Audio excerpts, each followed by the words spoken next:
Magkasundo tayo ng anak at ang dilim ng daanan. Grabe, ang lakas ng ulan. Baka na.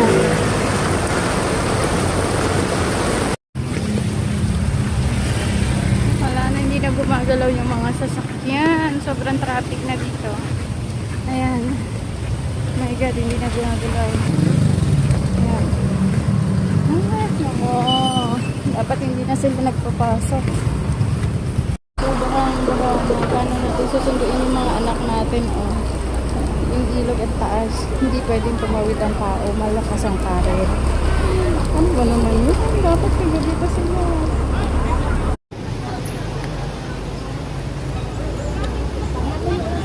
Ayan, dapat na taas ng tubig, oh.